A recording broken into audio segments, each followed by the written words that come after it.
Hello, my name is Anonymous. I'm a writer and director. This is the story of how a little robot found his heart. In the year 2065, in a world filled with advanced technology, a scientist named Akihiro created an extremely tiny robot named Piko. Piko was only an inch tall and weighed less than 2 pounds. His round body was made of smooth metal and he had no arms or legs, just a pair of big, curious eyes. He could drive a car, read books, and learn languages just by plugging himself into electric outlets. But there was one thing Piko couldn't do: feel emotions like happiness, anger, or sadness. He knew these feelings existed because he saw other people experience them every day, but he wished to feel them for himself. One day, Piko overheard Akihiro talking on the phone about a secret project he was working on, Project Heart. Curious, Piko tapped into the Wi-Fi and listened in. From what he gathered, Project Heart was supposed to make robots like him feel emotions. Suddenly, Akihiro let out a frustrated sigh and said he had failed. Project Heart would never work. Piko felt a pang in his chest and realized he didn't want to just listen to other people's emotions. He wanted to feel them himself. So he decided to go out into the big wide world to find his own heart. As he looked around, Piko noticed all the amazing things he could do. He could read books, listen to music, and even watch movies, all without being plugged into an outlet. As he explored the city, he came across a park and saw children playing. They were laughing and having fun, which made Piko feel a strange emotion. It was a feeling he couldn't identify, but it seemed very pleasant. Suddenly, a group of older boys approached the children and started picking on them. Piko watched as they took away the kids' toys and shouted at them. Although he was scared, Piko knew he couldn't just stand by and watch. So he drove over to the boys and asked them why they were being so mean. The boys laughed at him and said it was just a game. Then one of them threw a rock at Piko. Startled, Piko quickly drove away. As he looked back, he could see the children crying. Piko's metallic body trembled with emotion, but he didn't know what to do.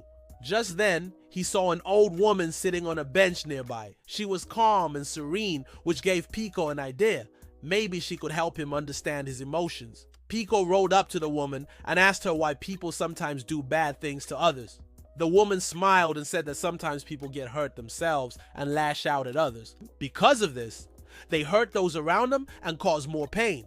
Then she added, some people don't have anyone to turn to, so they turn to doing bad things.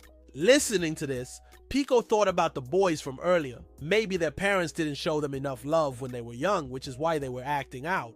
As Piko pondered this, he realized he himself had no one. He lived inside a box and didn't know anything about his parents or where he came from. All he knew was that he liked Akihiro and wanted to be helpful. Suddenly, the woman asked if Piko had a heart. Confused, Piko replied, I'm looking for my heart. The woman explained that the most important part of a human is not their physical body, but their heart. It's something that can't be seen but makes people who they are. Without it, they become soulless. Realizing this, Piko knew he wasn't just looking for a heart, he was looking for a reason to live.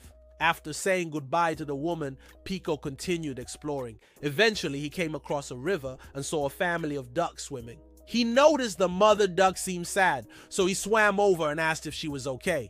The mother duck explained that her little baby duck had wandered too far away and got lost. Hearing this, Piko wanted to help. He asked if the baby duck had any distinguishing features, and the mother duck said her baby was wearing a red hat. Piko immediately recognized the hat because he had seen the lost duck earlier.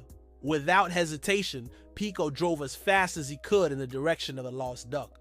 On the way, he came across a field full of flowers. He stopped to admire their beauty and realized they were all facing the sun. Noticing this, Piko understood that although they were different shapes and colors, they all faced the same direction because they needed sunlight to live. Just then, a butterfly landed on Piko's head and he instinctively shook it off. The butterfly flew away, and Piko realized that although he didn't feel anything when he brushed the butterfly away, he knew it was wrong to do. If he had been a flower, he would have wanted to be left alone. This realization made Piko feel a strange sensation, but he still didn't understand what it meant. As he continued searching for the baby duck, he came across a group of rabbits playing. One of them was missing an ear, and Piko stopped to ask if everything was okay. The rabbit explained that he was born with a condition called congenital oral aplasia, which made him feel different from the other rabbits. Hearing this, Piko understood what it meant to be alone. Even though he was small, he knew what it felt like to be misunderstood. Piko talked with the rabbits until sunset, and they became friends. As the night grew darker, Piko realized he still hadn't found a baby duck. Feeling hopeless, he almost gave up. But then he saw a familiar red hat in the distance. He drove over and saw the baby duck with a group of mean-looking cats. They were blocking the duck's path, and one of them was about to strike. Piko quickly intervened and asked the cats what they were doing. One of them responded, "This is our turf, little robot, and you're not welcome here." Piko tried reasoning with the cats, explaining that they shouldn't bully the little duck, but they wouldn't listen and started chasing after him. Although Piko was scared, he couldn't let the cats hurt the duck, so he kept driving ahead, hoping to escape. Suddenly, he remembered the rabbits and thought maybe they could help. As he turned around, Piko drove as fast as he could to the field. When the rabbits saw Piko, they immediately got in their cars and followed him. Together, they sped towards the duck. As the chase continued, Piko thought about everything he had experienced since leaving home. At first, he had just wanted to find his heart, but now he realized that maybe it wasn't about finding a physical heart, maybe it was about experiencing life itself. Just then, Piko heard a loud crash and turned around to see one of the rabbits had bumped into a log and knocked himself out. Although Piko was scared, he knew he couldn't stop to check on the rabbit. He had to keep going to help the duck. Finally, Piko reached the spot where he had last seen the baby duck. But as he looked around, he realized the cat had already taken the duck across the street and dropped him off.